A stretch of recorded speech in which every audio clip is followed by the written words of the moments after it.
All right, welcome everyone to the Pickens County Board of County Commissioners regular session on Wednesday, October 22nd. Sorry for our delay. We had a little IT issues here in starting our meeting. Deputy Manager Kara Silbernagel, are there any additions or deletions to today's agenda? None today. Okay, thank you. We are going to open up public comments. To kick us off, I'm going to invite County Clerk and Recorder Ingrid Gruder, who has some updates and announcements for the public. Come on up, please.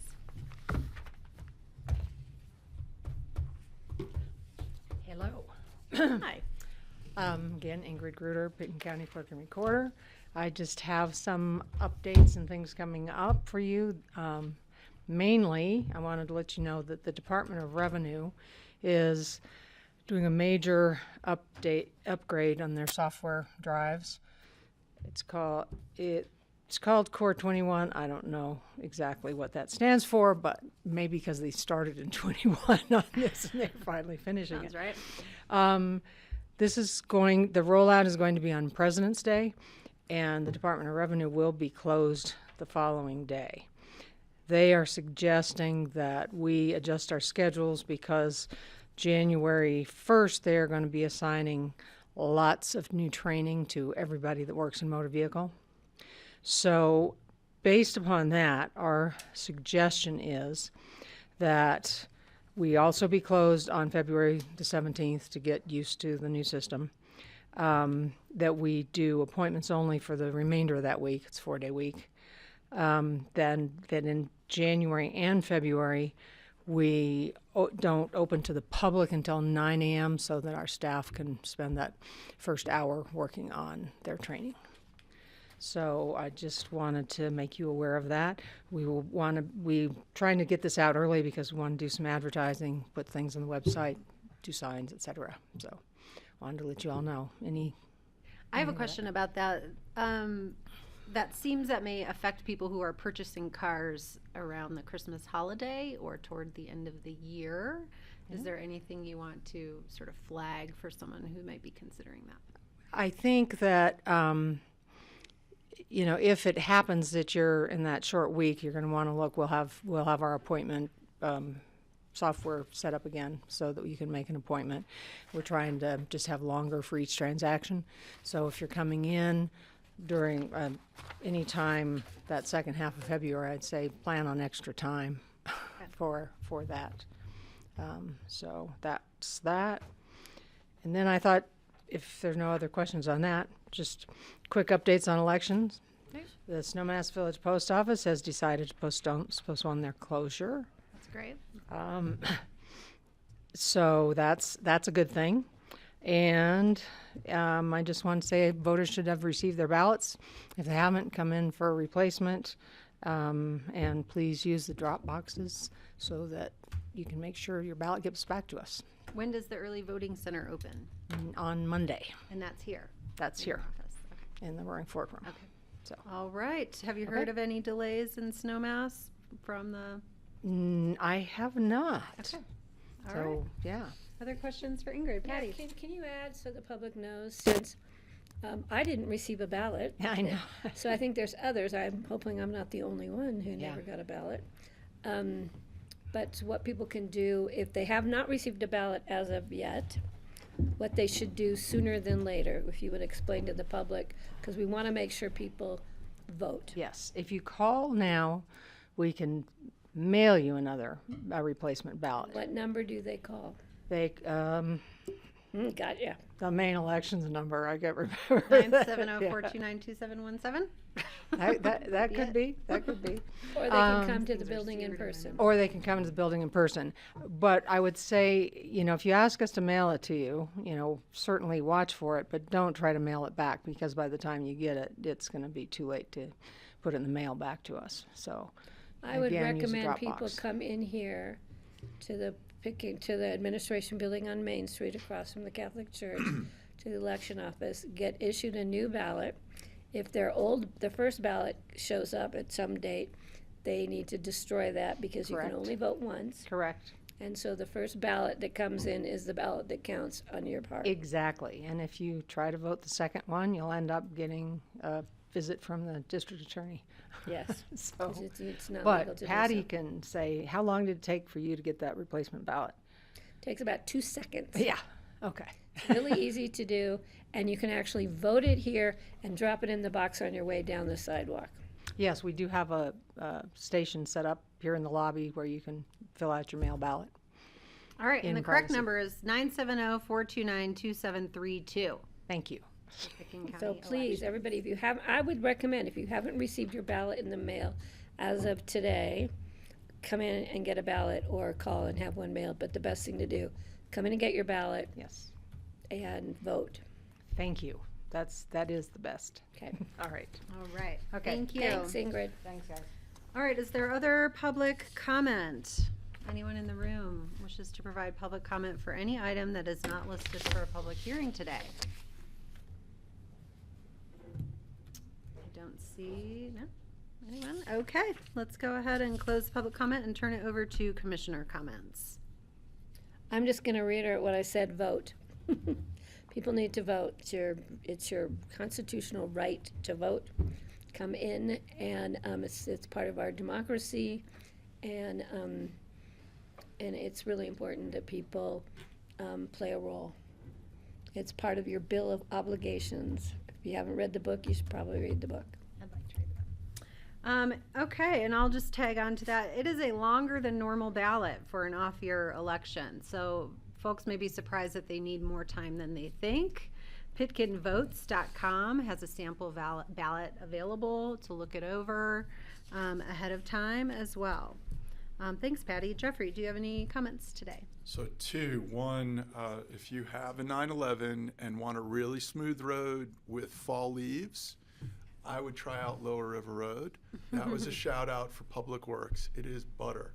The entire Lower River Road, all the way to the Snowmass Creek Bridge, is unbelievable. So for those of you with sports cars, go enjoy Lower River Road, enjoy the leaves, and enjoy the beautiful work of Public Works. And now there will be a sheriff posted along Lower River Road. Speed limit's 25 or 30, but it really is a joyous road. So thank you to Public Works for that 2025 project. All right, is that it? That's it. Okay. All right, let's move on to our agenda. We have a consent agenda with the minutes of the October 8th regular meeting and a resolution on the assessor's recommendation of an abatement petition over $10,000 submitted by Hayden TWB LLC. Does anyone wish to pull either of those items, or is there a motion to approve? I'll make a motion to approve. Thanks, Patty. Second. Thanks, Jeffrey. All in favor, please say aye. Aye. Aye, and I'm Thank sorry, you. I will note, Greg Postman is traveling currently, and Francie Jacober is representing the board at the Colorado River District Board of Directors meetings, and there are 3 of us making the quorum today. All right, individual consideration items. Item number 3, an ordinance of the Board of County Commissioners approving and accepting the Little Ditch Ranches Conservation Easement. This is a first reading, which will be set for public hearing on November 5th. We're gonna have Paul Hosinger, Jason Trails. Hi, Paul. Kids would love it. Thank you, Kelly. My name is Paul Holsinger. I am the Agriculture and Conservation Easement Manager for Picken County Open Space and Trails. We were trying to figure out how I can present some of our maps. Transparencies. I think if you join the Zoom and then on this computer, you can get promoted to panelist. Setting this one up for Zoom, but if you want to go in here, I'm going to do it from here. yeah. I'm just going to do this. I said transparencies and overheads. So many computers I can hop We're getting through. there. The map is worth it.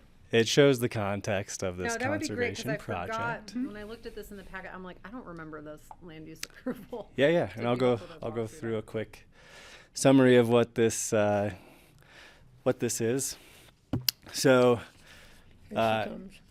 this conservation easement came to us from a land use process where the landowner wanted to extend the vested rights of their property.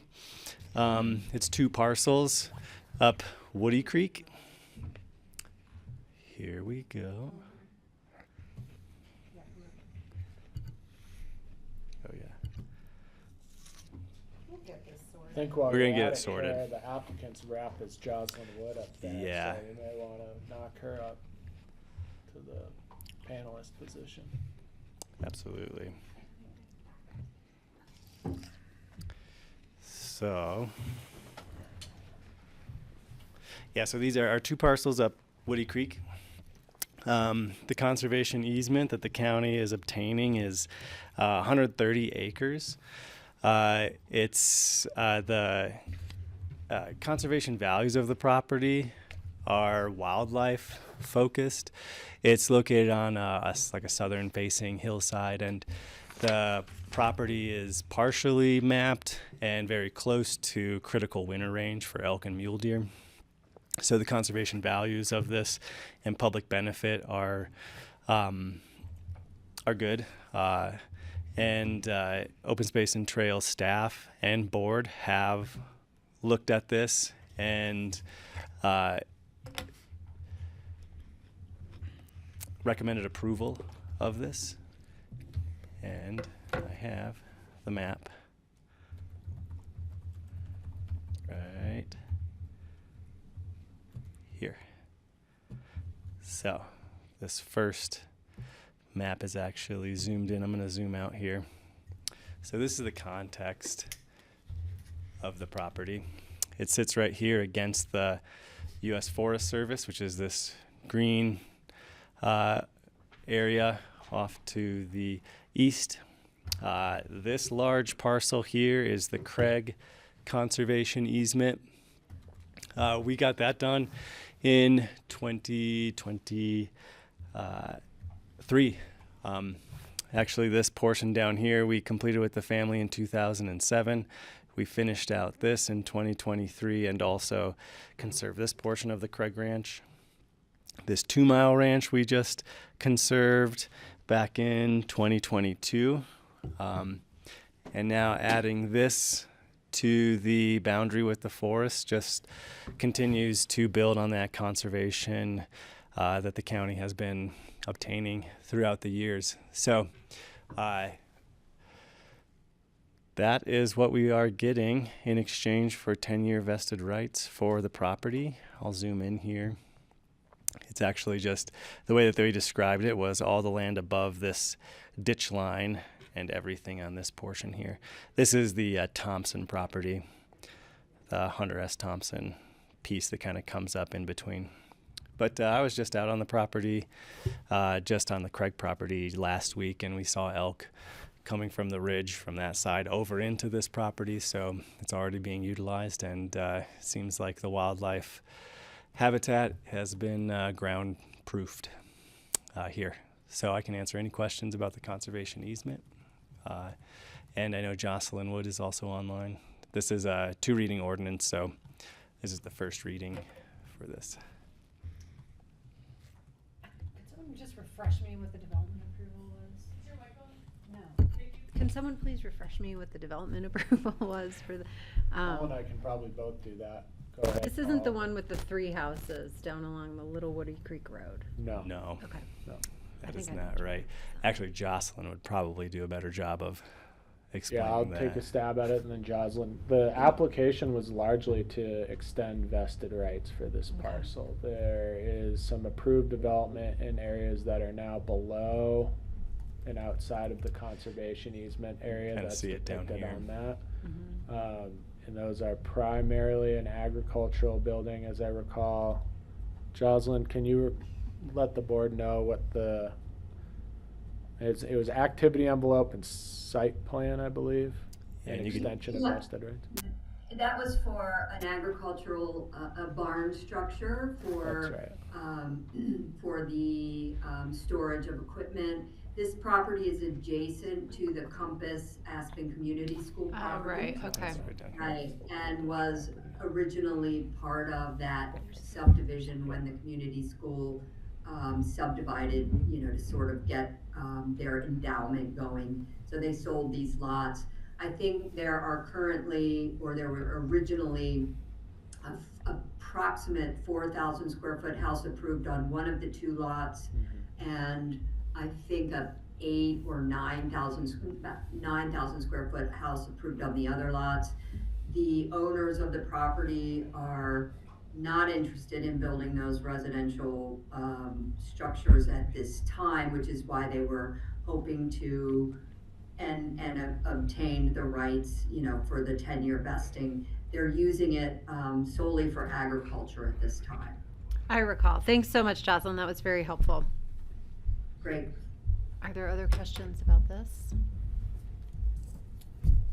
Okay. Seems straightforward. Thank you for the refresher. Is there a motion to approve and set this for a public hearing on November 5th? So moved. Seconded. Thank you. All in favor, please say aye. Aye. Thank you, Aye. Bob.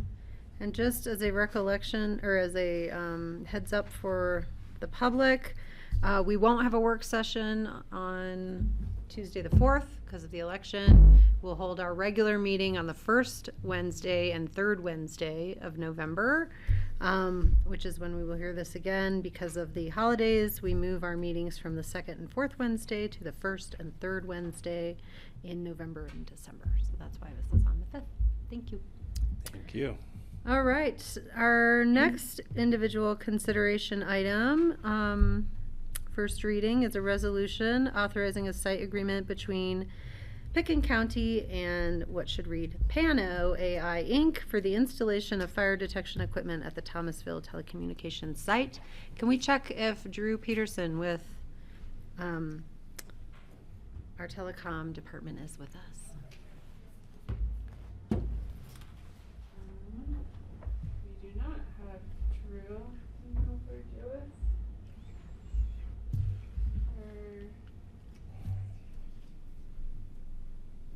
God, does Can everybody forget about managers- us I know. today? Did we not notice this meeting to our own staff? Carrie, you can fill in. You're doing it all today. Yeah, So we're. this is a test. Right, I'm guessing this came through your office at some point, so I'm wondering if. Yeah, I'm happy to talk about it with Kara. Make sure I got the navigating back to my screen here with the agenda items for today. Let's see. You want to borrow mine? I got it right here. All right. So this is what's this second reading? I can, Oh, okay. Well, I'll set it up. We'll pitch hit this, right? Yeah, go So, what is before you is an agreement for installing the Pano AI, which is the wildfire technology that we have on several other communication sites around the county, is installing one up in Thomasville at our Thomasville communication site, up the frying pan, as we've seen that they have been very successful, not only in wildfire, but also for other purposes with the fire districts. And so currently we have stations at Elephant, Mountain, which is above Redstone, Ajax and Upper Red above Aspen, Jackrabbit above Aspen and Snowmass Village, and the Williams site above Snowmass Canyon. I will actually share that this was a question that came up at the Frying Pan Caucus this summer, and so I think it's really exciting to see this coming forward for the Thomasville and serving that area as well.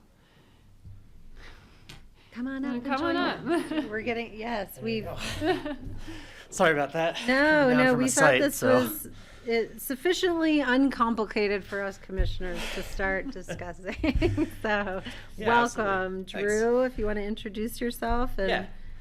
Kara can hand it off whenever Yeah. she wants. Sounds good. I'm Drew Peterson, Telecommunications Director, and sorry, a little bit out of breath, jogging in here. Yeah, this is a site lease with Pano AI to put a new site up on the Thomasville Telecommunications site. As you guys know, we partner with them already, as well as with a cohort of local fire agencies to have these cameras at 5 different sites. They have received funding from Xcel Energy, who has a vested interest in monitoring their power lines for fire safety along the Frying Pan Valley, and they identified the Thomasville and Rudai sites as good opportunities to install new Pano sites at no cost to the county to improve the system and the overall reliability of Pano AI systems in the state. So That's it's awesome. pretty straightforward. Okay. My question was, do we need to review the site agreement in concert with the resolution? We do need to review, well, I'm looking at the site agreement right now, and I would note that there needs to be a change to paragraph 10 of this agreement Okay.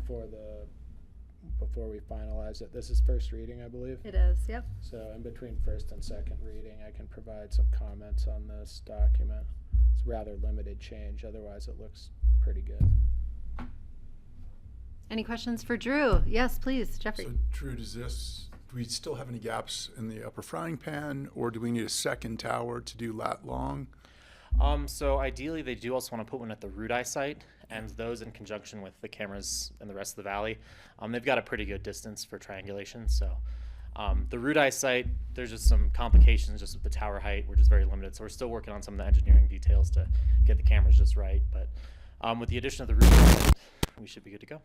And then upper Roaring Fork, up Independence, do we have all the campsites yet?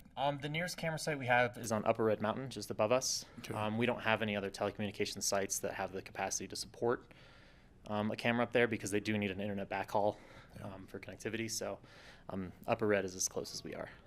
Thank you. Yeah. Wonderful.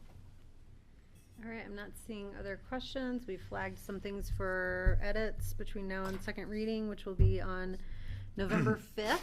Our meeting schedule shifts in November and December, so just giving everybody a heads up. Sounds good. Wednesday, November 5th. For second reading, is there a motion to approve? Motion to approve. Thank you, Jeffrey. Thank you, Patty. All in favor, please say aye. Aye. Aye. Thank you. Hey. Sorry, I Yeah, had to thank rush you over again. here for all Sorry for that. my tardiness. Thanks. All right. All right. So next. All right. Let's see. So we're moving on to item number 5. This is a second reading on a resolution of the BoCC approving the formation of an Airport Advisory Board Committee, the Pitkin County Pilot Safety Committee. And hi. Hello. Nice to see you in person. You too. Welcome. Thank you. Oh, it's so nice to see you here. I'll let you introduce yourself and kick us off. Okay, so I'm Nora Wavers. I'm the new project coordinator at the airport, and here to recommend on behalf of the Airport Advisory Board that you approve the formation of a safety subcommittee. Wonderful. And we have Director Emeritus Dan Bartholomew with us. Hi, Dan. Any other info to add?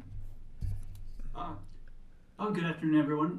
No, I don't necessarily have anything else to add. I do notice, at least I can see the bottom half of Barry sitting there. I didn't know if Barry, I don't want to be presumptuous and ask Barry to step up, but he had some good things to say about it at the first read. Yes, we would love for Barry to join. You presented to us in the first reading, right? Yeah, come on up. And hi, Diane. Diane is our current airport director. Nice to see you. Hello.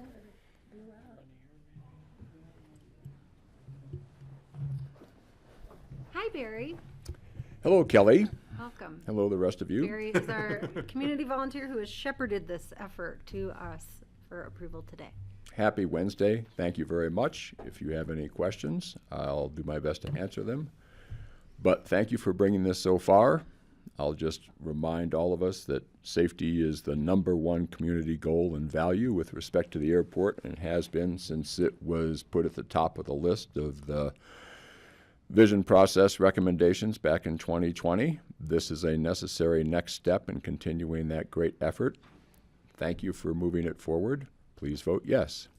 Sounds like a campaign ad. All right. Any questions for our wonderful airport team here? Are there any changes from first reading? No. I don't believe so. And thank you. Thank you all for bringing this forward, for making it a permanent subcommittee to address the #1 issue on everybody's list of priorities at the airport, which is safety. So I appreciate it. Thank you. Thank you. And I will vote yes.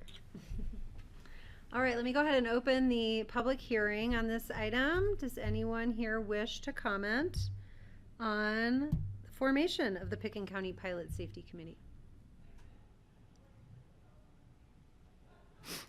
All right, seeing no interest, I'll close the public comment and bring it back to the board for discussion or a motion, please. I'll just echo Patty's comments about thank you, Barry Vaughn, for shepherding and getting us to this point. And I would make a motion to approve the formation of an Airport Advisory Board Committee, the Pickens County Pilot Safety Committee. I'll second it with one last question to Dan Bartholomew. Is that Mount St. Helens behind you? Yes, ma'am. Sure is. I was there when she blew that side of the mountain for the volcano. I was in Seattle, so I Diane's recognize that reaction. mountain. So it was your fault. I get it. Yes, they did blame it on me because I usually get blamed for major eruptions. Patty is an earth shaker. Yeah, That's for sure. Thank you, Dan. And Thank you. I do have a question. When will the application for members to this committee be open? Yeah, Diane. Kelly, I think we can start that as soon as this is approved with Great. your board today, so we can work with Charlotte and Amy. All right, so any interested pilots who wish to join our safety committee, please check out the Pickens County website and the airport website for that application. I will call the Perfect. Good question. point. All in favor, please say aye. Aye, Aye. aye, thanks, Barry. Thank you. Thank Barry. you. Thank you, all of you. Likewise. Thank you, Drive Commissioners. safely. All right, see you all soon. Okay, we have a number of confirmatory readings on emergency resolutions and ordinances as our next order of business. Item number 6 is an ordinance of the BoCC approving a development covenant for the Redstone Historical Society acquisition of the Demestry Durrett property. I'm looking to these sides of the table. We've Sarah talked and I about were this a both lot. working on that, Yeah. so Great. we can cover that. Sure. You kick it So off. I'll kick it off. So this is a confirmatory reading. At first reading, or at the emergency reading, we had brought it forward because they were hoping to close on October 10th. At that time, we worked through and redlined the various elements of the covenant that the board wanted to see in there. Those have been codified, and the property was closed on October 10th, which Yes. is fantastic. So thank you, and I know Jeff Beer and everyone at the Redstone Historical Society really gave their appreciation and thanks to the board, not only for the contribution, but for being able to act so fast and make that deal happen on behalf of the timing of the sellers. Yes. Wonderful. And we can go through, but the main changes are really in the covenant. There was no changes to the ordinance that were based on the discussion you all had about what you wanted to see in that long-term covenant on the property. And I did double check the language before I signed it on behalf of the board to Thank you. confirm that it was reflected our conversation, and it did. Thank you. Nice job, Rye.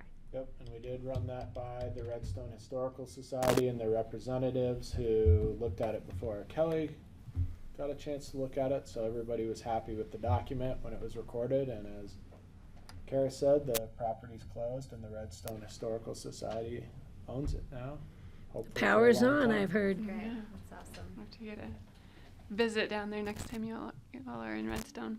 Yeah. All right, this is a public hearing. Would anyone like to comment on this confirmatory reading of the development covenant for the Demastry Durrett property in Redstone? All right, seeing none, I'll close the public comment and bring it back to the board for a motion. I have a comment. Please, I'll make a Patty. motion to approve, Thank you, Patty. but I will make a comment real quick. This is a great time for the Board of Commissioners and staff to go to Redstone because everybody's giving you hugs. Redstone is very excited about this addition to their community and the preservation of, it's a perfect location on that corner. And so I think we all look forward to seeing them grow in that space and protect the important history of the little village of Redstone. Awesome. A treasure. It is definitely a treasure. I will second that. Thank you, Patty. Further discussion? All in favor, please say aye. Aye. All right, item number 7. This is also a confirmatory reading of an emergency resolution approving an intergovernmental agreement between Eagle County Housing and Development Authority, West Mountain Regional Housing Coalition, cities of Aspen and Glenwood Springs, and towns of Snowmass Village, Basalt, and Carbondale, describing the terms of the partnership in the event of a sale of Mountain Valley or Aspen Basalt Mobile Home Parks. Ashley Pearl, Housing and Development Resiliency Manager. Hi, I'm here with one more reason to go get hugs. This is the last and final administrative action that the board needs to take to support the 2 mobile home parks that have closed already. So this was an emergency ordinance that got passed 2 weeks ago. It needed to be passed prior to close, which happened last week. So this is a confirmatory reading. The IGA does 2 things, and it hasn't changed at all since first reading. It names that if West Mountain Regional Housing Coalition is not able to exercise its first right to purchase a park, if a park ever goes up for sale, then Eagle County would exercise their first right in representing all the local governments that are named in the IGA. So it names Eagle County as kind of the one that would take the lead in that event.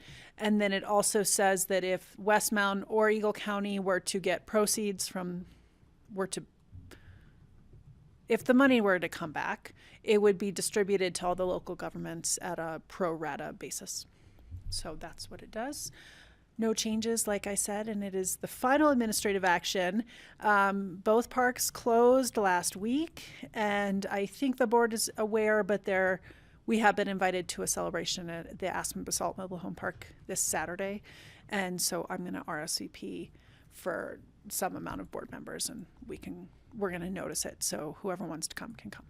So exciting. This is amazing. Patty, go ahead. I want to clarify for the public, when you say closed, it doesn't mean they closed the parks. No. It means they closed the purchase of the parks, because I know that was our fear, that the parks would be closed. Yeah. So we are very happy, and I want to thank all the efforts of staff from all angles, from everybody who was involved in all the jurisdictions, who helped with putting together funds to get this done. And I think it's exciting that we have preserved these homes in these little communities within our community. And I think that's very important.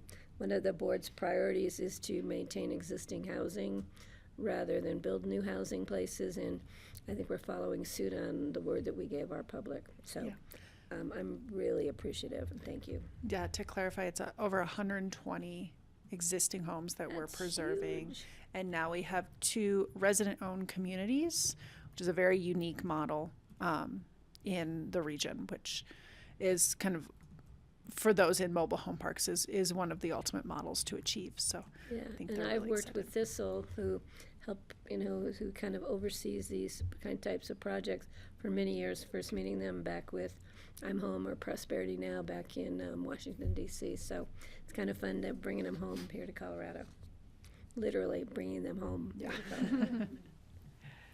All right, wonderful. This is humongous. This extends Pitkin County's long history of preserving mobile home parks It in does. our region. And yeah, it was a big threat, and it felt like a huge undertaking and almost impossible at the start. So we can all do good things together. Thank you for all your work. I know it was you're welcome.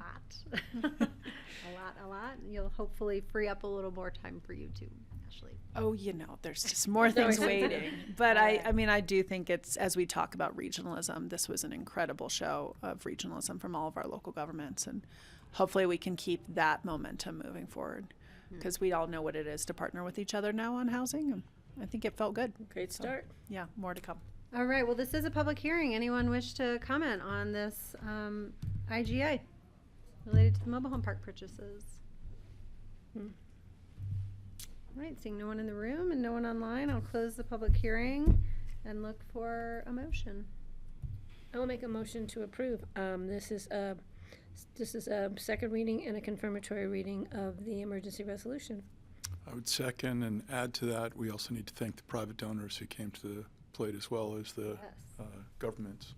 So thank you. We should also note that these mobile home parks were not in the floodplain, did not have septic issues, had potable water. So we are moving up the ranks when it comes to preserving those mobile home parks.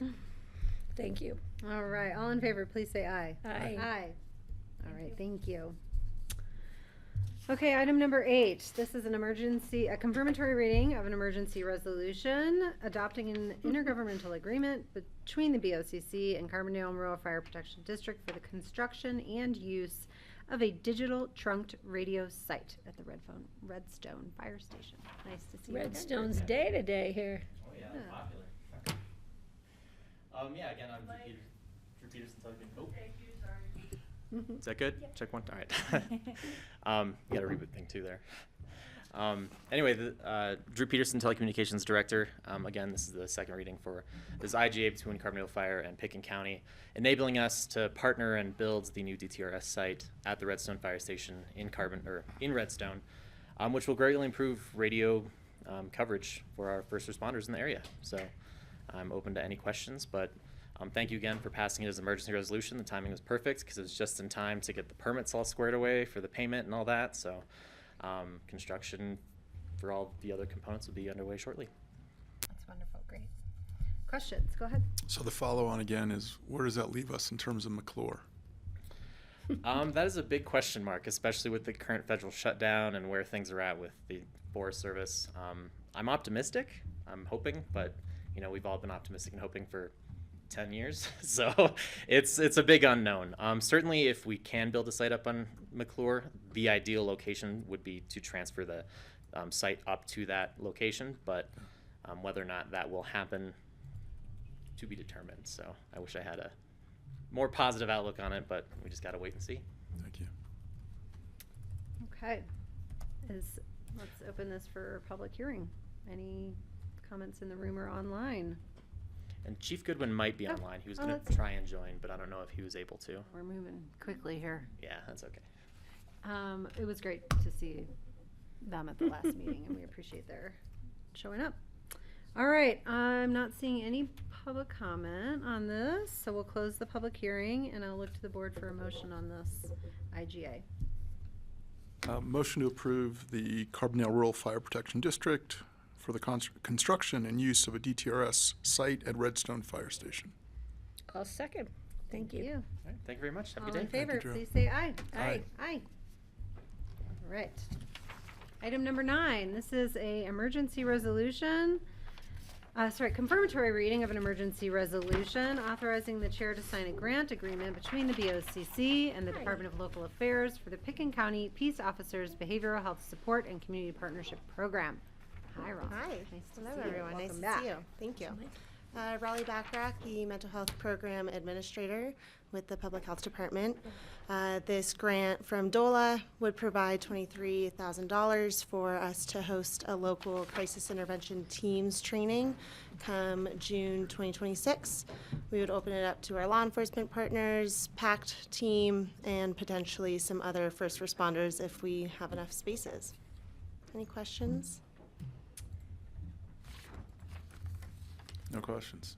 Seeing none, I'll open the public hearing on this confirmatory Thank you. reading of the emergency resolution for this grant. All right, not seeing any public comment. I'll close the public hearing and I'll bring it back to the board for a motion. Motion to approve and thank you. Thank you. And I will second it with a comment. I want you to know I believe I can speak for the board. We brag about the PAC program a lot because it is awesome.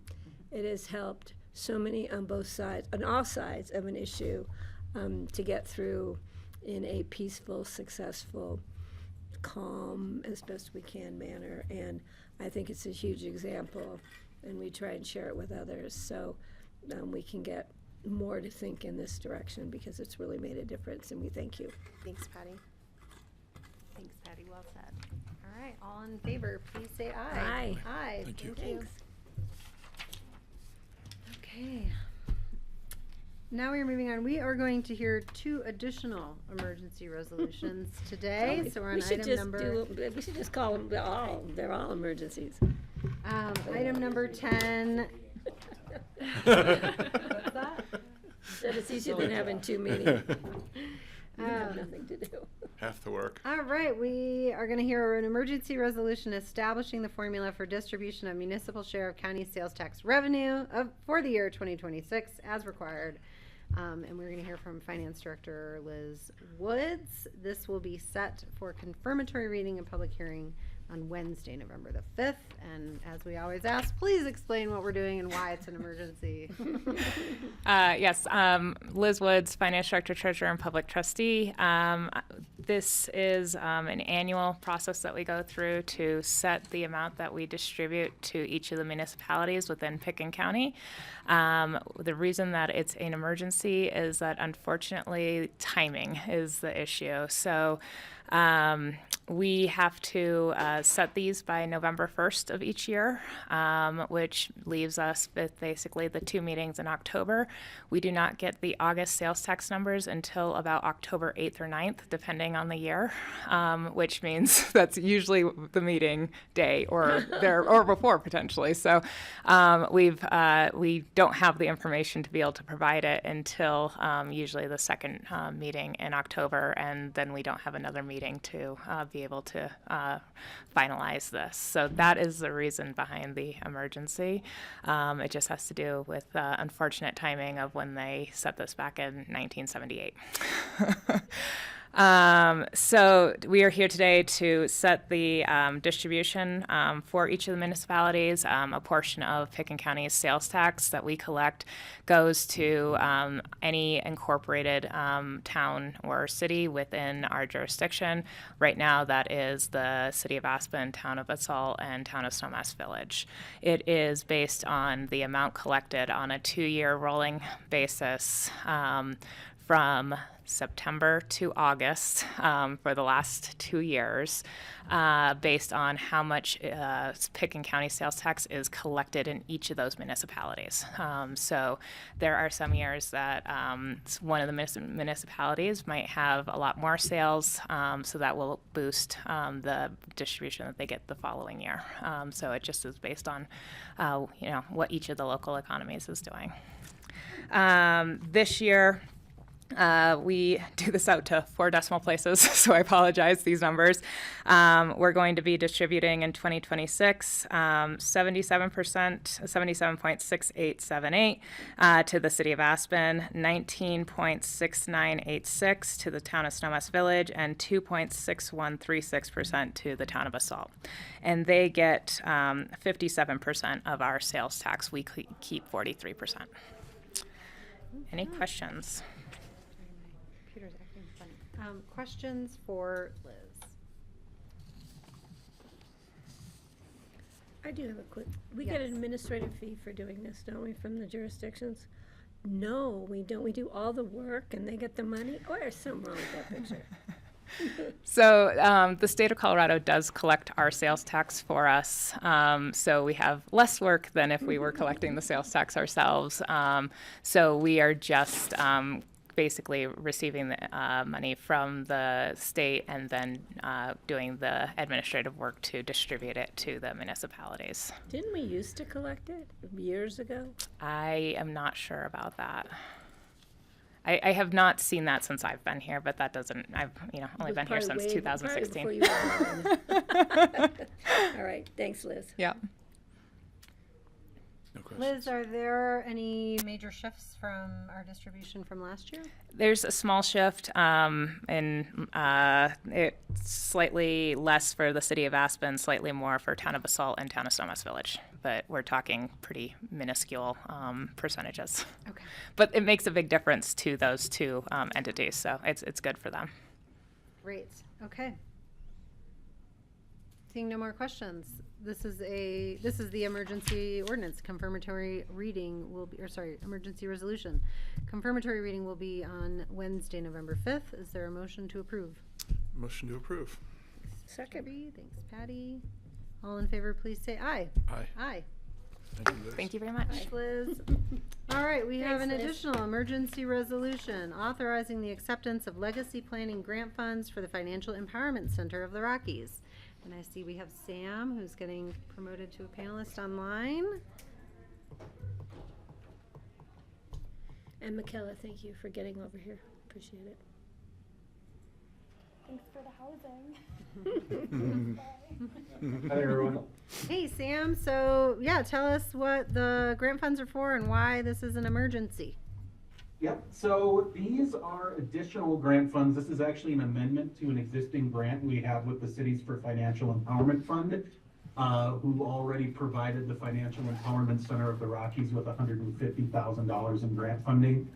This is an additional $50,000 that is dedicated to legacy planning, which would allow for everyone in Pitkin, Eagle, and Garfield County to get free one-on-one financial counseling for legacy planning, which is primarily wills and estate planning services. And the reason we're coming as an emergency resolution is really about timing. We're getting up towards the end of the year. Different offices are closed as we get towards the holidays, and we really want to make sure that we're able to accept these funds. They will be passing through to Aspen Community Foundation to be distributed to the Savings Collaborative, who is the program manager for the FEC of the Rockies. Okay. A lot of entities there. Yes. All right, great. And the Financial Empowerment Center, is it doing well in its first year? It's doing great. We've got 3 counselors up and running. We're seeing lots of referrals, particularly really a lot of referrals from Habitat for Humanity in Eagle County. Our counselors are always busy. They're starting to see, I think it's 28 outcome results. So now that they've built up some folks who've been having recurring sessions, we're starting to see the outcomes that you were looking for, which is great. So adding this legacy planning, I think, would be really supportive for our older adult communities in all 3 of our counties. And we're looking forward to seeing more folks utilizing that service as well. That's awesome. I love this project. Thanks, Sam. Patty. So is there, does anybody qualify for this? Or is there a? Yep, there's no income, no income requirement. Technically, you are supposed to live in Eagle, Pitkin, or Garfield counties. We haven't had anybody trying to come in from another county yet to utilize this, but it's open door. Anyone's welcome. Is there a contact phone number? I can follow up with you all with an email to the website. That's the primary point of contact. You can either sign up for a session right there on the website, or you can reach out via phone to speak to somebody if you'd like to. So maybe on confirmatory reading, we can just have that so the public record, if the public wants to pull it up, and they can better easily, if that's good grammar or not, access, because I think it's a great opportunity, especially in light of today's economic challenges. Yeah. Absolutely. I'll get that Thanks, added Sam. into the confirmatory reading. And I'll just share for this public meeting, but it, for anyone listening, it is fecrockies.org is the website. Rockies.org?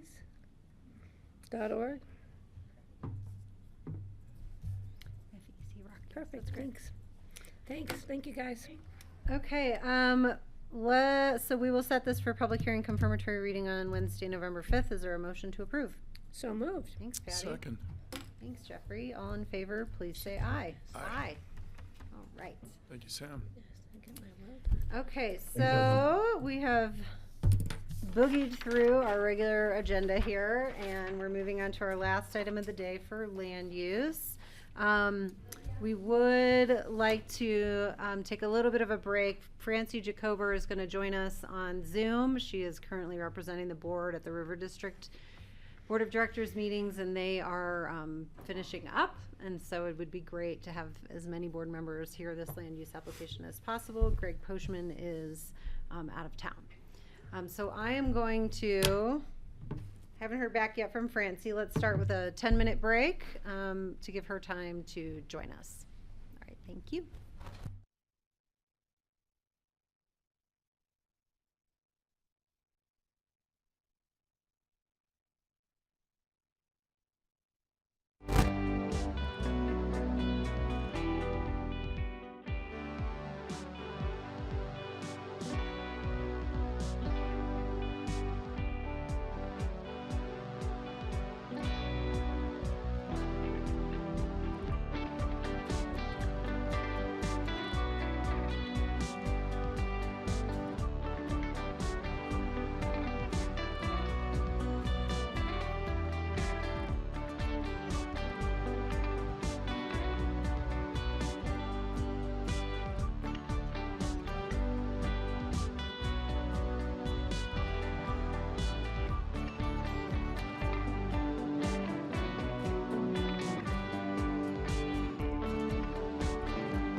All right, welcome back everyone to the Pickens County Board of County Commissioners regular session on Wednesday, October the 22nd.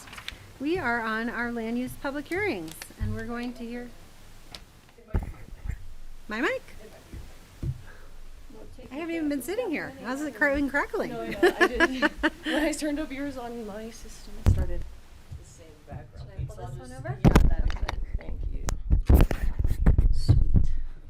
All right, you tell me when to resume. All right, thanks folks. Thanks staff online. We're getting some tech stuff sorted out here. Okay, wonderful. All right, we are going to hear a resolution approving Cloud 10 Aspen LLC activity envelope and site plan review, special review, and growth management quota system exemption. And I will turn it over to, it looks like Nicole. Hi, Nicole. Hi. I assume my audio is working. You can Yeah, hear we me? can hear you just fine. Super. I'll dive right in. I'm covering for Tammy today. So the application in your packet, that's for the activity envelope and site plan review and special review to establish setbacks in the rural and remote zone district. This is a one-step review for you. The owner is Cloud 10 Aspen LLC, and the applicant representative is Mike Kramer. You should see him at the table there. Hi, Mike. And this subject property is located on the back side of Aspen and Mountain. I believe most of the commissioners attended a recent site visit to the property. It's about 55 acres. It's a result of 2 merged parcels. The access to the property is from the existing Aspen Mountain Road. Quickly, the development proposal you'll see includes a 1,000 square foot cabin, 160 square foot accessory structure, a 36 square foot solar battery storage area, solar PV array, on-site wastewater treatment system, buried propane tank, and domestic well. The setbacks you'll see in Mike's presentation, these are established through this special review. And the Chapter 7 development standards, they were covered in your staff memo, and I'm going to allow Mike to go into a lot more detail on those. It's my understanding that the applicant team has reviewed the draft resolution, and there's no edits required from their perspective. Since just want to say that Suzanne will chime in about conservation easements as necessary and other topics to cover this meeting. And I am happy to hand it over to Mike to give you a lot more detail about this property, the history, and the development proposal, as well as the code compliance. So I appreciate you letting me just do a quick introduction from the staff perspective. Okay, any questions for Nicole at this time? Not yet. Okay, we'll turn it over to the applicant team then. Hello. Hello, Mike Kramer with Kramer Land Planning. Red light is on, just Red light, heads up. is it all working? I think so. Okay, good. Okay. Yep, thumbs And up. you shouldn't have to lean in too much. Okay, all right. Thank you, Mike Kramer, helping Cloud 10 Aspen LLC with Matt Holstein and Ryan Olson here representing the ownership. And they've submitted an activity envelope and site plan application for construction of a 1,000 square foot cabin in the rural and remote zone district. And we are happy to be here today and thank the board for the review. This is a vicinity map of the area and the parcel highlighted in blue, and it's identified as parcel 1. I'm going to use my laser pointer here. Is that coming up? Yeah, parcel 1 right here. And then parcel 2 to the north, which Nicole correctly said are merged properties. The property is located on the west side of Richmond Ridge in the Keno Gulch and is mostly comprised of steep topography that is well vegetated with conifers and aspens. The property is surrounded by United States Forest Service lands on 3 sides, and then private and publicly owned mining claims border the property to the east. The property is accessed from Summer Road, which is just west of Ruthie's Lift, along what is known as the Park Tunnel Road. The access drive exists today and crosses a number of mining claims where easement rights have been granted. In your packet is ordinance number 2024, which is an agreement with the BoCC that grants an important public trail easement across the subject property and a 50-acre conservation easement in exchange for access rights across Picken County-owned property, which you saw in the memo from Tammy, and we'll get into that in a little bit too, showing what those public benefits are.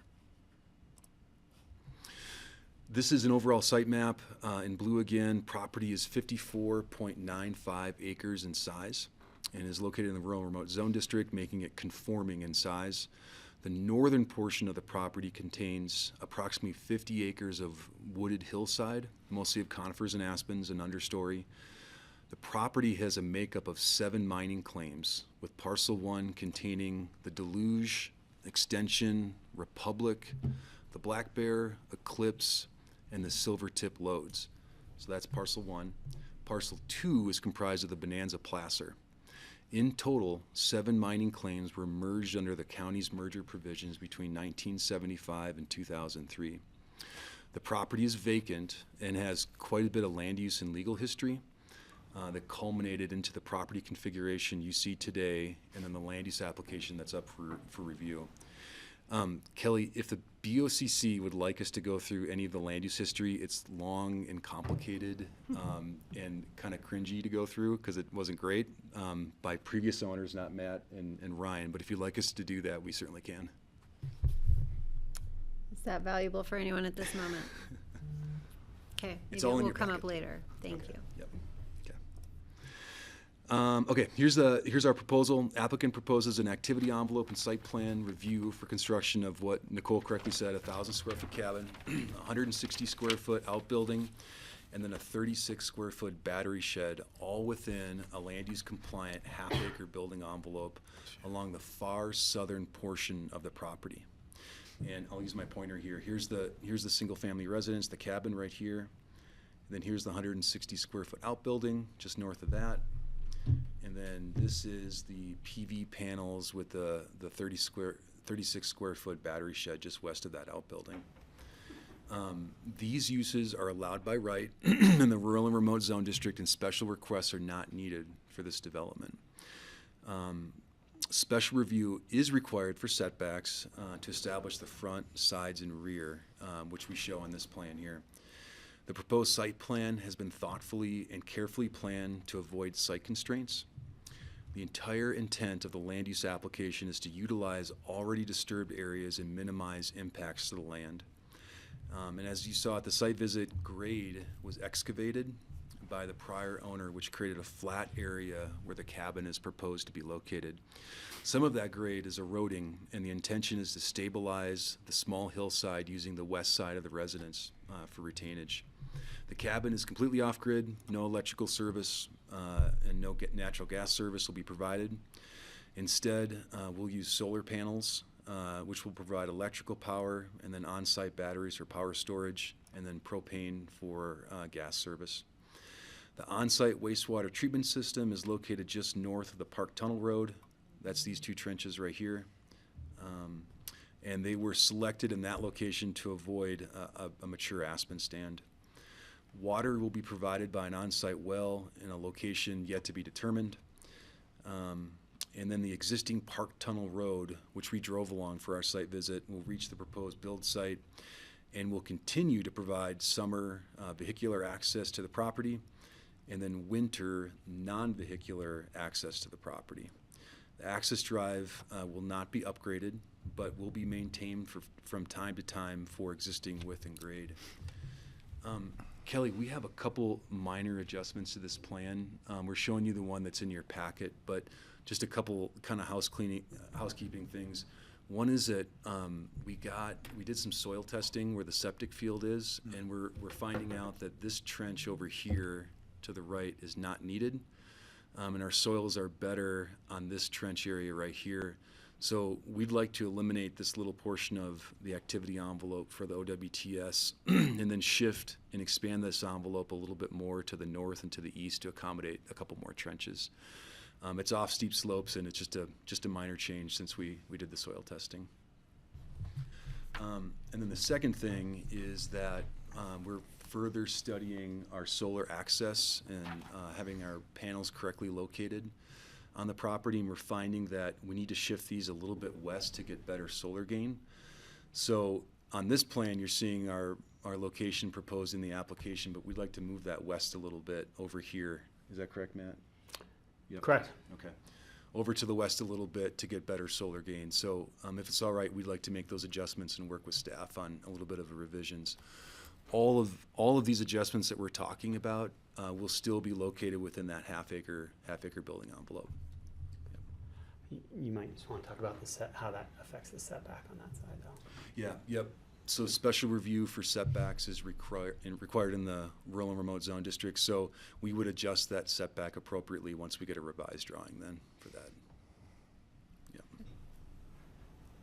Let's keep going, and then we'll see what questions folks have. Okay. Okay. Real quick, we just want to show some architectural pictures and renderings, and Matt and Ryan are just gonna quick talk about how they came to this design and location. Sure. Thanks, Mike, and thank you all for your time today. The philosophy here from the start was always to try to heal what was done before. Mike, he referred to it as cringy. There is a cringy past on this parcel, and including the physical work that the previous owners did already on this property without permitting, et cetera. So they left this ugly cut that, as Ryan and I have spent hundreds of hours on this site trying to figure out how to best respect it. And what we came up with was use what's there, use the hole that's already been dug, and design the cabin so that it will try to, quote, we keep calling it heal the cut, and try to heal this, about 20-foot cut they put into the bank. And so the design we came up with has a retaining wall with no windows on that west wall to try to make that cut disappear. We'll have to move much, much less earth to do this. In a sense, the foundation's already been dug. So we designed what we feel is a very simple, call it an Alps-inspired cabin. You see that just one main roof line. Very shallow roof pitch. The idea with the roof pitch being that it's going to be like a cold roof style where it's going to hold snow in the winter, which we just think it's going to kind of get buried and have that sort of storybook snow on top of the roof 8 months of the year look, and really help it just blend into what's already there. So throughout this entire process, the applicant's goal has been to minimize visibility. That's going to apply to the materials. I think you can see here are muted colors, rock and wood, and a very simple design to be as non-intrusive as possible. And I'll quick switch the slide. Here's just one more view of it here. Right, so what we're looking at here, for those of you that went on the site visit, is this is where we parked the cars, and when you're standing looking back at the cut, you can see how the main house is up against that cut.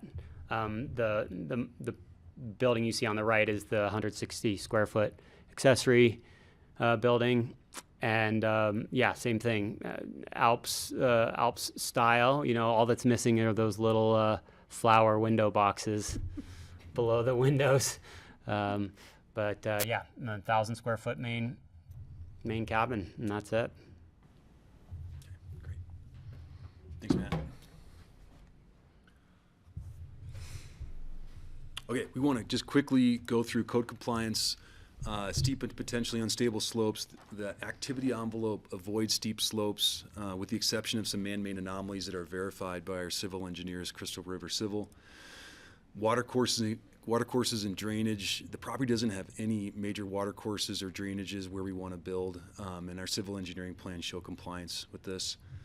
There's no floodplains associated with this property, which is great. We avoid geologic constraints, including avalanche constraints, and there should be Spaz, reports. can you promote Francie, please? Thank you. Sorry to interrupt. No, it's okay. And there should be reports in your packet that relate to this. Wildfire hazard, in your packet, there's a professional wildfire report that we included, and we've been directed to go above and beyond the medium wildfire hazard requirements, and also compliance with Aspen Fire Protection District standards too. For wildlife, the activity envelope avoids all county-regulated elk, mule deer, and bighorn sheep habitat. We're not located anywhere near a creek or stream that requires a setback. As far as scenic view protection, there's no visibility from Castle Creek Road. And as Matt just pointed out, we're going to use indigenous earth tone colors and non-reflective roofing. And very importantly, this cabin will not break a ridgeline from Castle Creek Road, which is a designated scenic corridor. And then lastly, special review for setbacks. I'm happy to go through anything in the application relating to those code responses. But critically, we're in compliance with the 2003 Maroon Castle Creek Master Plan, and we feel that we've shown code compliance. There are some really great public benefits with this application, and the first one we want to quickly talk about is the trail access. The second one we can talk about the conservation easement, and Matt and Ryan are gonna touch on each here just for a minute. Thanks again. Yeah, and I know this isn't the first time most of you've seen it. Jeffrey, you actually weren't on the board when the rest of the members got to vote on this before. But just a quick side story. I remember when I first tried to buy this property was 2017. I can't believe it's been 8 years.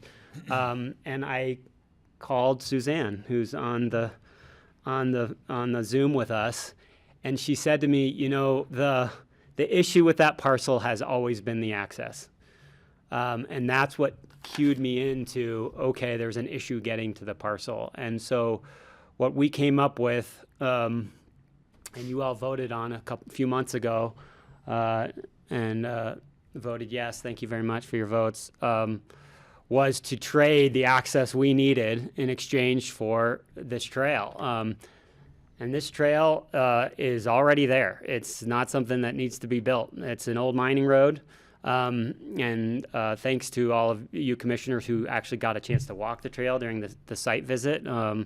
So you can see what we're talking about. It's a great old mining road, perfect surface for a hike, great grade for a hike. It's in a north-facing shaded slope, height of summer type trail that is just going to be a grinder. It's 2,000 feet from the valley floor up to Ruthie's. So it just gives us, as the public, another option that's close to town to get their workout and be out in nature. So we came up with this idea for the trade and approached Open Space and Trails, and they got on board very quickly and negotiated in good faith with us to create what's already been signed, the easement exchange, and becomes permanent with this approval. So that's the public benefit of the trail. I'm going to switch slides here, and Matt's going to talk about the other public benefit of this one, which is the 50-acre conservation easement that's part of this application. Yeah, I feel like there has been a lot more focus on the trail than the conservation easement, but this was very important to Open Space and Trails, and I'm sure Paul will talk about it again. But they wanted to make sure, there it is, wanted to make sure that there was a large conservation piece involved, and as soon as we heard their reasoning, we were on board as well. I don't think we can underestimate what in perpetuity means. This piece of ground, 50 acres right on the side of the ski area, is never going to have roads, mines, any other trails, fences. This is reserved for the critters, and that's powerful to Ryan and I for sure. And we're hoping you all see the value in that as well, and it's something we're happy to grant along with this application. One more slide, Matt. Okay. Right. So we wanted to make sure we weren't blinded by what we thought was a great deal for the community. So we reached out to, and if you just look at the list of people who support us, there's some pretty known names in there. You know, just on the top line between Pete McBride's probably one of our most noted conservationists in the Valley. Jane Partiger, she runs EcoFlight, another, stout environmentalist. Neil Beidelman, local hard man. Everest Summiter, definitely environmentalist. And then you have the next generation, and, Max Tam, Pete Gaston are the next generation of hard men who are big-time trail users, already use the trail more than we do. And so we got a lot of very positive feedback when we reached out to members of the public. And these people felt so strongly about it that they gave us permission to use their name in support. And then, of course, the bottom, with Paul's help, we presented in front of both the Open Space and Trails for Picken County Board, as well as City of Aspen Board, on your guys' direction to go to the city as well, and unanimous support. So we're talking Hallie Mowry. I mean, these are the people in Aspen that their opinions matter, and we got unanimous support. So I guess I would just conclude by saying this is one of those rare opportunities we feel like in government where this can truly be a win-win. We're not asking for anything that's out of code compliance. We just want to be able to use our property for what it's zoned for. But in addition, we're happy to grant this tremendous public benefit. Thank you. Okay, last slide. Just some key considerations with this application. The theme is to utilize already disturbed areas with this application and done by prior ownership, and we are trying to minimize the land disturbance on this. All the development is within the code-compliant half-acre building envelope, and the existing Park Tunnel Road will be maintained for grade and width, no new excavation, no new access drive construction. And the cabin is scenic view protection compliant and will not break a ridge line from Castle Creek Road, which is great. Public benefits, Matt just said 50 acres are going to be dedicated to Picken County and will be forever protected. I know what that means, but that's forever. Significant wildlife habitat protection measure, which we're happy to do, and then the dedication of the public trail easement in this existing road, existing trail. We don't need to construct another trail. It's already there. And this is a critical link, and perhaps when Paul speaks, he might talk about how critical this is. That's the end of our presentation, and we're happy to try and answer any questions that the board may have. Great, thank you. Questions for the applicant? Jeffrey. Got a handful. It's all dotting I's. Too, so maybe, All right, maybe hopefully yours overlap. You can stop me. You're less than accessible from a wildfire perspective, yet you have both propane and you'll have OWTS needs. So access for either feral gas to suddenly deliver propane magically to this site or to pump out your OWTS. There's no hammerhead requirements, anything else required from a site standpoint, because there's no turnaround. So it's a logistics question. If you guys say I'm off base because it's not setbacks, I'm cool with that too. Yeah. I have the same question. Thank you. And I can give you a list, and then we could just. That's one. So one is access. Two is any reason we didn't do roof mount, but I think you answered the question, which is cold roof. So don't ignore that one. Okay. U.S. Forest Service, in our packet, it sounded like a no vote from U.S. Forest Service. Not a no vote, but Kevin basically saying, I'll see you guys in 2026. So it seemed like there'd be no activity. I don't know if there's an update from the U.S. Forest Service. Setbacks, I think we've covered. Park tunnel access. On the site visit, you represented there'd be stored water, but I don't see it on your site plan.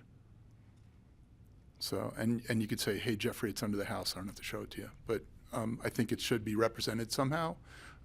it goes back to sort of that access and accessibility and hazard standpoint. And thank you for covering the public benefits in detail. Appreciate that. That's what I got. Do you guys want to Sure. take some of these? Yeah. You want to take it? Yeah, do you have the list? Or Yeah. Sorry, you're gonna see my Sure, I chicken get all of them. scratches. Yeah, yeah. Access, rooftop PV, U.S. Forest Service. What does that say? Yeah, setbacks, which Jeffrey did not cover. And then Yeah, I mean, water and well. I think setbacks is the observation that you've already cleared. There's minimum grubbing that's probably going to be required. I think, I'm not going to speak for the board, but the slight adjustments relative to perk rate for OWTS is fine. So it's not, changing the disturbance. The total disturbance area is not changing. It's, so you can skip that one. Yeah, so on the water storage, we do intend to put it under the house. Cool. Yeah, it's probably a good call out. We can represent it on the site plan. For the U.S. Forest Service, they, in their letter, said that they will proceed with the application once we get this approval. They said it passed all their screening criteria, but they will not proceed until basically we've gotten this step. I'll just add on that, because Rye was very helpful with that. And, he recognized the chicken and the egg scenario where the county was saying, we're not going to hear the application until you show you have access. And the Forest Service was saying, we're not going to consider a license until you have a approval. So this is basically what Rye worked out, is once you get this letter saying you're compliant, we'll hear it, and then you'll go back and get the actual license. Thank you for that clarity. In terms of access for propane and septic, it is our intent that you're able to hammerhead in that existing parking area. We're not trying to add any additional area to that, so we are working with what we have. But just from our experience being up there, I do think that you can do a many point turn and even with a large vehicle get turned around. That's it. And it's really dotting i's. So thank you. Does that cover? I think that covers. I think the ground mount comment was covered in the cold roof. I think that was the valid reply. The idea being, again, with the concept of trying to blend this into the landscape, we want snow on the roof. We want that storybook house look. And so just the ground mounted, And that, by the way, by code is not allowed to be over 12 feet, and it won't be. Thank you. I'll jump in and follow up if that's okay. Sorry, can you show me again just on the site plan the intended parking location and where if the turnaround will be accommodated within the activity envelope? I don't think I paid any attention to that when we were up there.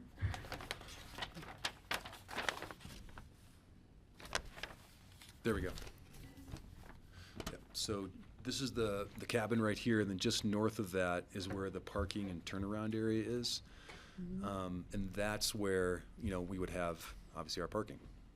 What are just approximate, show me, I think I see where the activity envelope outline lies here. I guess I'm just wondering what the approximate dimensions of that parking area are. Yeah, so hard to The cabin is 1,000 square feet, so that's something of a reference 10 by 10. for area.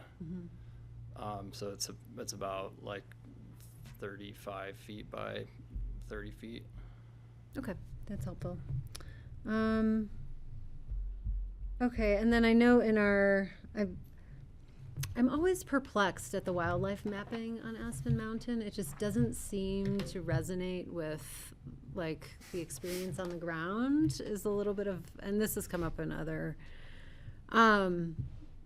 applications. So I just am always surprised that it's we got one moose and a bear. I don't know. I'm not convinced, nor am I convinced based on our visit and the shared experiences of the observations of animals up there. Nonetheless, I'll refer to the CPW comments that discuss trash storage and removal, and I'm just wondering what the plan is for that. This is not a full-time residence. This is a go up for a night or two at a time. In the winter, it's all over the snow, non-motorized. So think of it as a hut. And what do you do when you go to a 10th Mountain hut? You pack it in, you pack it out. And that's what it's going to be. In the summer, it'll be a little bit easier because we'll have a vehicle, but certainly it's bear country, 100%. And I mean, so is my alley over there on Durant Street is bear country. And so it's bear proof if it's outside, but really the amount of use, we're not building up a lot of trash in a kind of an overnight stay. It'll be like, hey, on your way out, throw it in the back of the truck and put it in the dumpster in town. Okay. And then let's see. Sorry, is the well within the activity envelope? I don't recall if that's part of, but we don't know where we're putting that yet. The well will be within the activity envelope, and we don't know where we're going to put it yet because we haven't had a drill test on the property just yet. Yeah, but someplace we will put it in a code compliant area because it has to be at least a minimum of 100 feet from the septic field. Yeah. Okay. You're not worried about that? I don't know. I'd want to know that, I think. For your purposes, not necessarily for ours. But, okay. And then I'm just, Kelly, sorry. We do have a well permit. Yeah. No, that's great. I just mean like where it's going to get located. Yeah, we're curious too. Okay. If that needed to come forward for an amendment, would that just go straight to staff, Nicole? Like an activity envelope amendment? If Suzanne feels comfortable with that, I think we can handle it. Yeah, I mean, the typical. Ordinarily. Depending where it is, it should be a minor, amendment or, something. I didn't know Suzanne was there. I was gonna say very similar. This may be a question for Suzanne. I don't really want to dig into the whole history of the land use approvals, but I would like to understand how this parcel got its development right. That part, I mean, it with the merged property meets our requirements for being a parcel that exists prior to 1978 when growth management was enacted. So it meets that creation, and that's how a lot of these mining claims all were created a lot earlier than that. In this case, this is a merged, a merged group of mining claims. But that's essentially the development right, is that it existed as a parcel prior to 1978. Okay. Okay. Let's see. I think that covers all of my questions. Patty, did you have any? Yeah, I do. And I see Francie has a hand raised too. Go ahead. And Patty.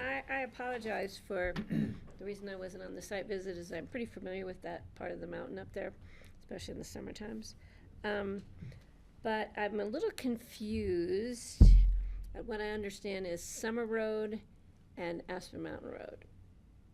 I'm talking about access for construction activities. And what is the plan? Aspen Mountain Road, you've got a section of road that comes off of the base of 1A that is Ski Company Road. And then the other access comes through Aspen Alps, correct? And that is considered Aspen Mountain Road?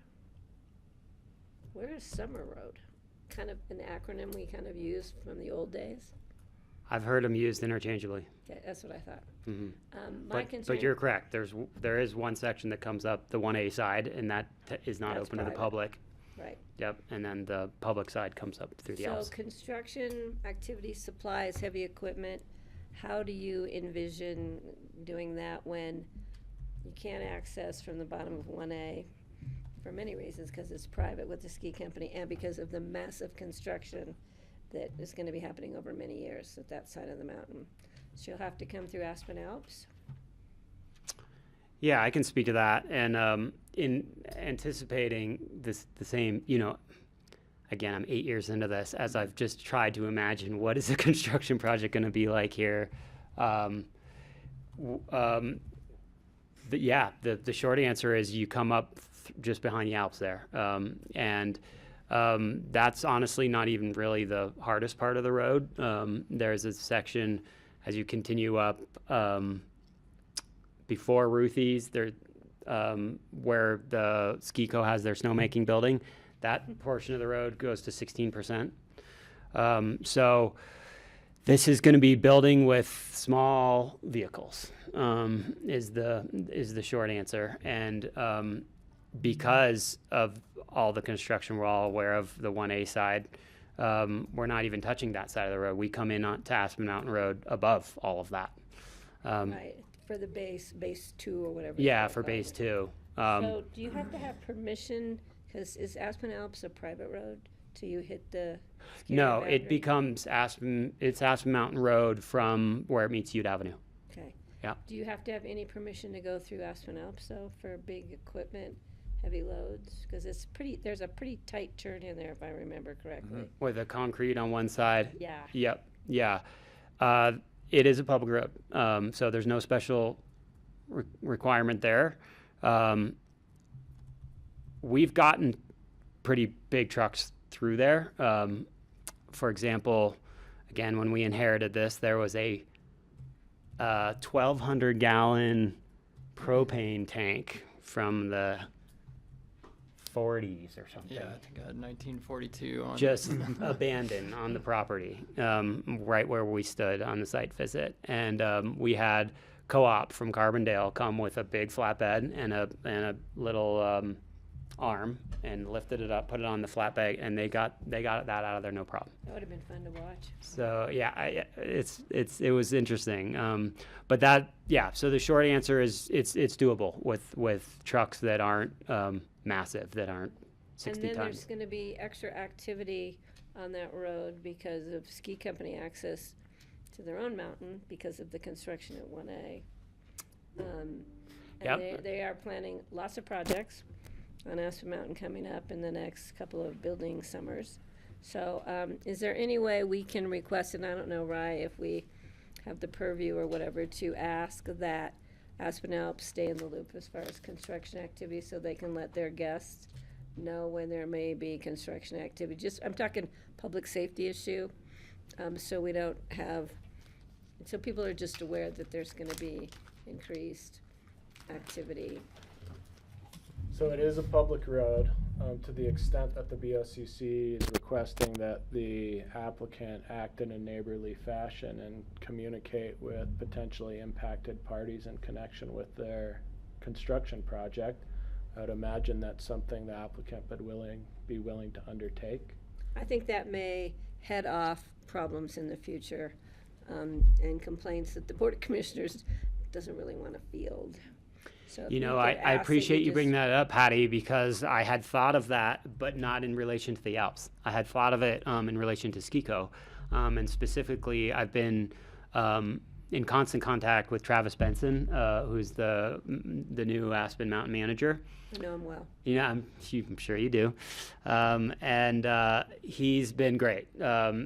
He says he's given me the names of the guys who sit at the bottom of the 1A side. Hey, if you guys have something going on, just let them know.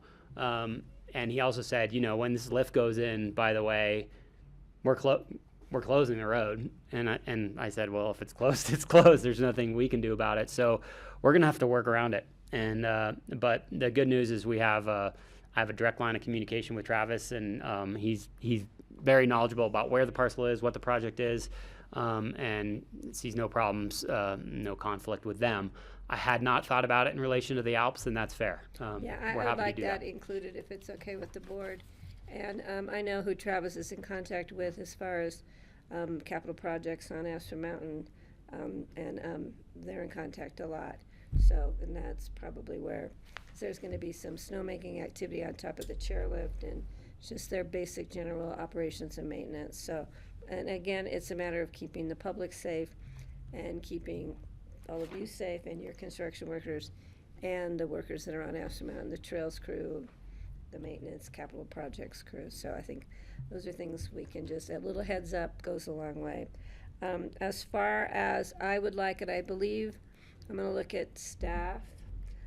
It's a special use review in rural remote as far as helicopter use.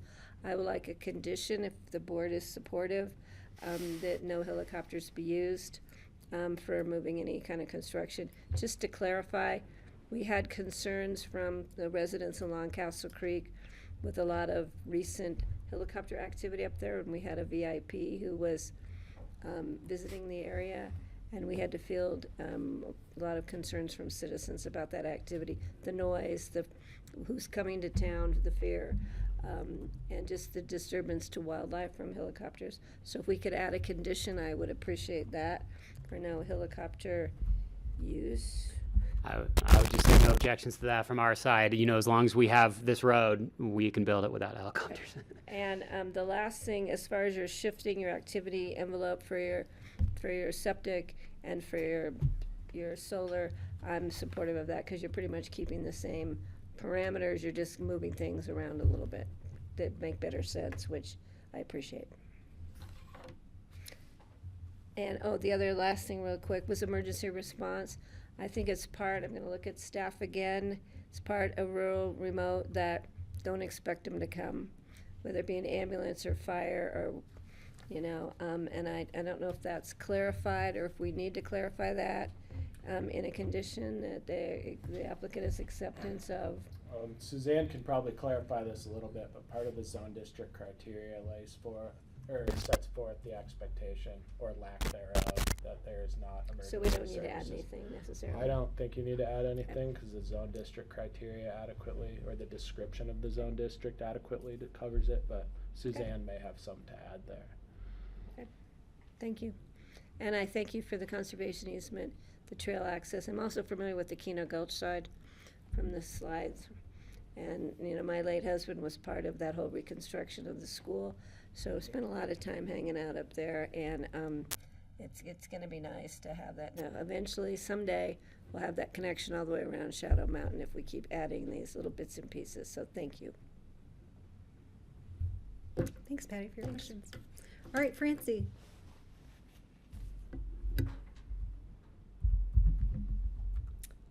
Francie, I see you have a hand raised. I don't think we can hear you yet. Sorry about that. That's okay. Okay, we can hear you. Thank you. Nice to see you. My questions were the same as Patty, so my questions have been answered. Other than that, I just have comments. Do you want me to wait to make my comments later? Do they need to be made before public comment? Can we make them after public No, they comment? do not. Okay. Great.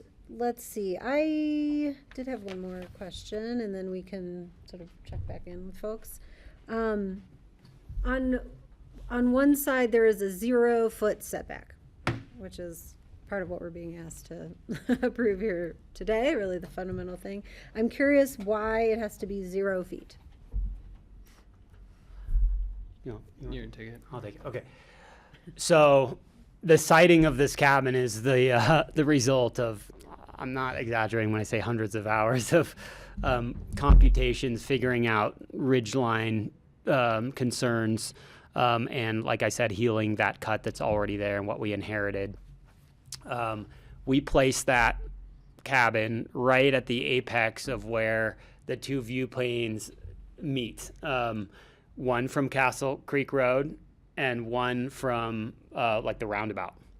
Because as you all know, it's a ridge line and it's viewable from both directions. And something that was extremely important, not only to open space and trails, but to us, was this cabin just shouldn't be seen.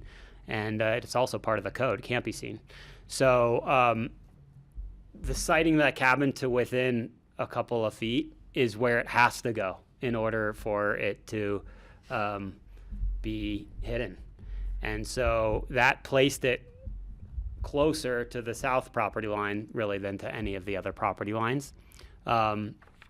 Also, the elevation of the cabin is such that in order to not have the deck have just a big drop off, you know, that is a concern for our kids falling off the deck, we just need the ability to grade down to the property line. And that's where the 0 came from. Is the only thing we're planning to do in that between where the building sits and where the property line is just create as natural a slope as possible and reseed it. So that's why it's 0, and it's to just accommodate that slope down to the property line, and it's sited there because of the view plane restrictions. Thank you. Any other questions for applicant or staff? Okay, I'm seeing none. Let's go to open discussion. I'm sorry, public hearing. I'm going to open the public hearing for any members of the public. I don't see any in the room. If there's anyone online that wishes to comment on this application.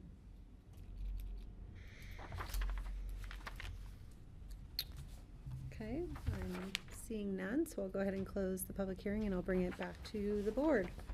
We've had a couple of recommended additions to the resolution that I don't hear any objection to from the applicants.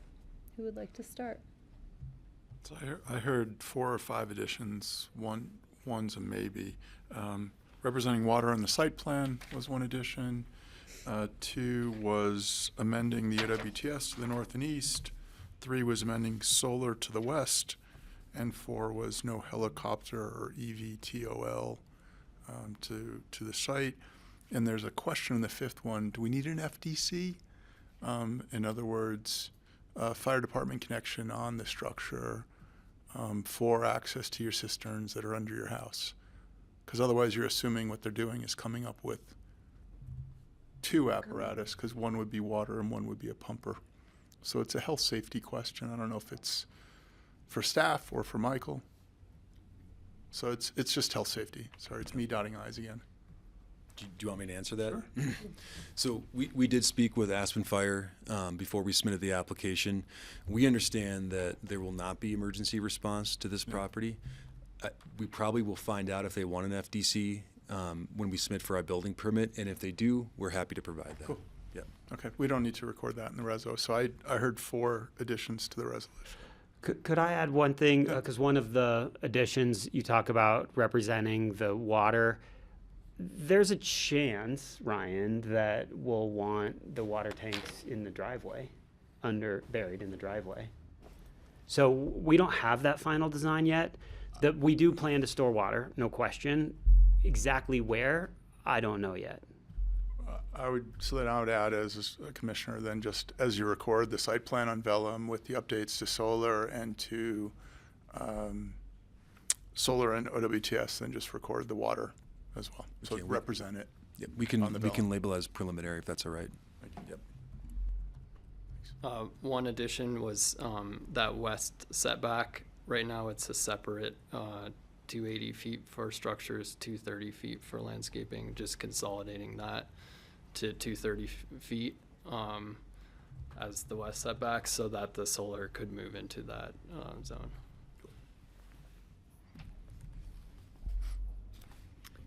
Francie, would you like to deliver? Do you have any other questions I'm or good, comments? thank you. Francie, would you like to deliver your comments now? Sure. My comment is that it's my understanding that there is, that these lumped parcels have become greater than 35 acres or whatever, and that they have a right to build a cabin on there, and that at some point or another, a cabin probably will be built on there. So I am definitely going to be a vote in favor of this because I do appreciate the conservation easement and the trail access that have been included in this application, which didn't need to be included. So I appreciate the sensitivity to the land up there that the applicants are exhibiting, and so I just want to let you know I'll be a yes vote. Okay, thanks, Francie. Patty, did you have any? No, I'm good. Thank you, additional guys. comments? Thanks. Do you have any additional comments? Mine is just goofy, is that it should be cloud 10,000 given you're at 10,000 feet. Missed that one. But I don't think Cloud 9's at 9,000. I think it's. This one's at 10,000 on the dot. I'm talking, Yeah. talking Cloud 9 on the other side. It's probably Cloud 12,000 over there. I'm just looking at Paul. Is there anything we missed in terms of Paul's agenda? Or he gets to sit at the press table and enjoy I'd it? be happy to tell you what I was going to say, but if you don't need me, that's fine. I mean, I think one of the questions going into this meeting was really just the reiteration of the public benefits. So I think it would be helpful for the record, personally. Okay. Sorry. And no, it's No, I'm fine. not And sure you have Jeffrey any- actually was not on the board when Paul went through all of this with us for the road access. So Yeah. I do think it's helpful for the record on this, given you're on our board now. Do you want to share your screen, Paul? I'm going to, yep. That's why I brought this here. Yeah, thanks. I do think it does help the context of this conversation too. So what I have up here, again, I'm Paul Holsinger, the Agriculture and Conservation Easement Manager for Open Space and Trails.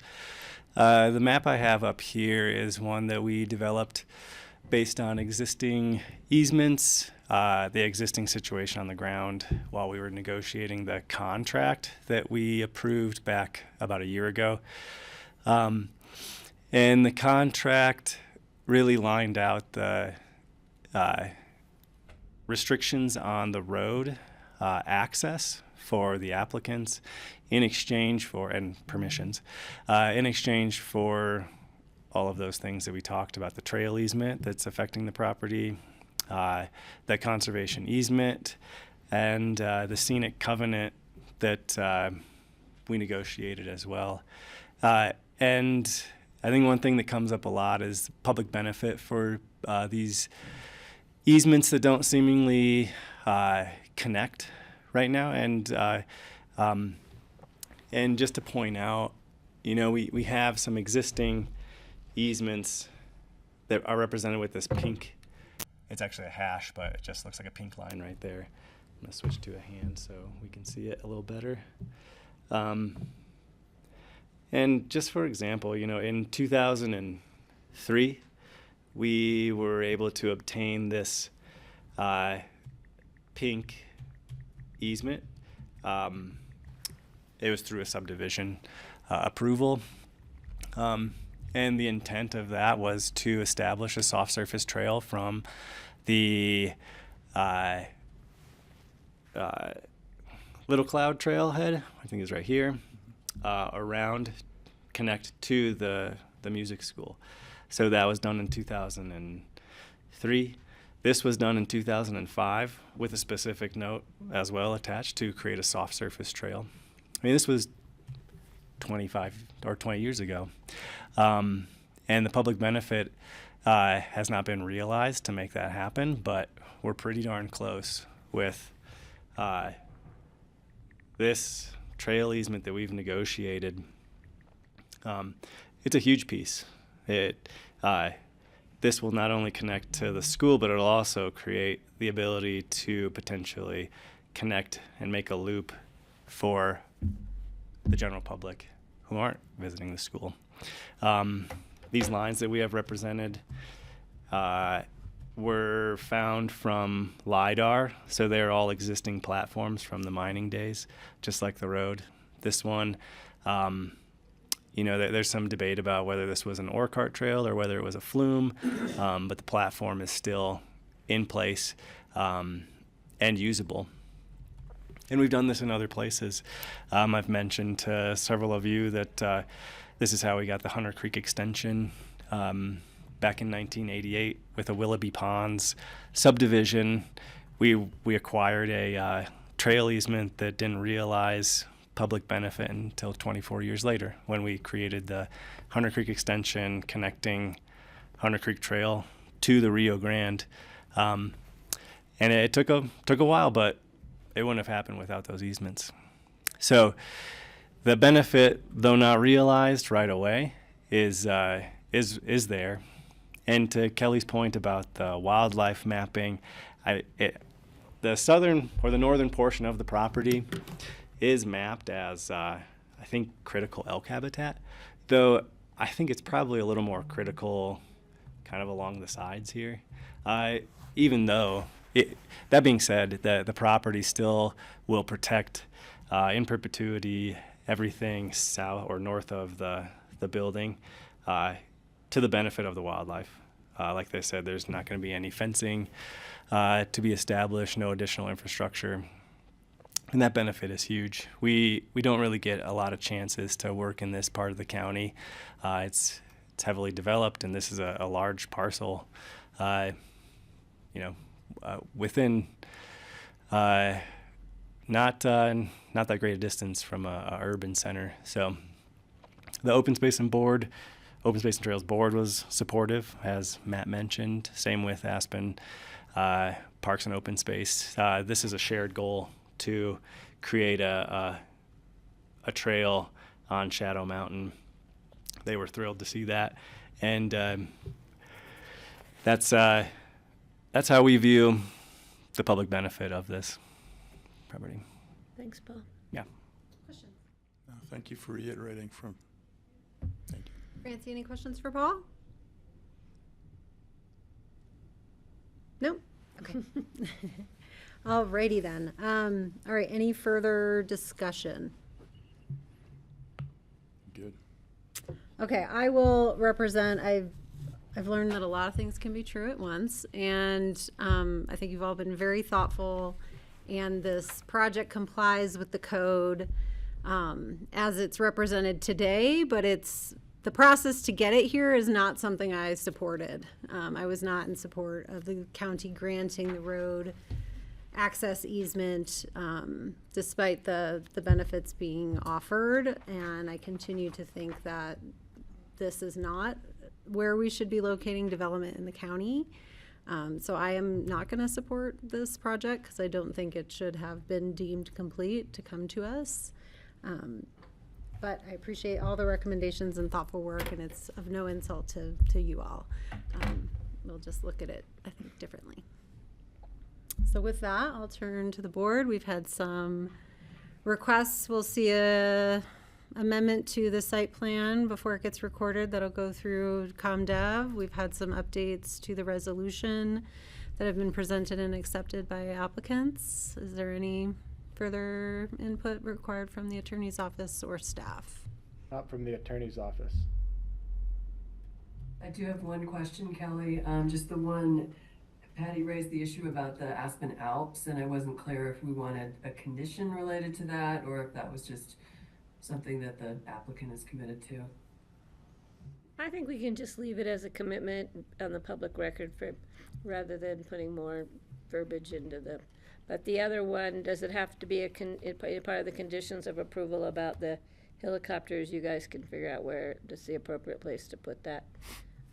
Yeah, and I am going to support this because it does meet the code, and because they've done a great job. There's huge public benefit, and they do have a development right, and they've been through a lot getting access, and we've been back and forth for many years, and I just think that it deserves support from the Board of Commissioners. Is that a motion, Ms. Clapper? I will make a motion to approve Cloud 10 Aspen LLC activity envelope and site plan review and special review. Thank you, I'll Patty. second. Thank you, And Francie. I wish you luck in construction. I can't wait to see that. Further discussion, all in favor, please say aye. Aye. Aye. All right, and I am a nay, 3-1. Thank you all, and Thanks. best of luck. Yes. Thank you, guys. Thank you all. Thanks, board. Likewise. Okay. Thank you. We have reached the open discussion portion of our meeting. Thank you, Suzanne and Nicole. Talk soon. Open discussion, Kara. I have no items. I saw Levi on. Does he have something for us? Not aware of anything. Might just be on this one. Okay, any board members have any open discussion items? Patty? Just step out for just a second. Francie? Oh, you're on mute. You just muted yourself. Sorry. Just did the opposite of what I Okay. wanted to do. I think I'll wait and report on the Mountain 2030 when I'm there in person next week. Okay, that sounds good. Any? Yeah, anything? we'll see everyone here tomorrow at 4 p.m. Francie, are you coming to the EOTC? I will be here chairing that meeting. You'll be here. I think Patty will be here. I will be there. Okay, wonderful. All right, thank you, everyone. Appreciate you all. Have a great day. Thank you.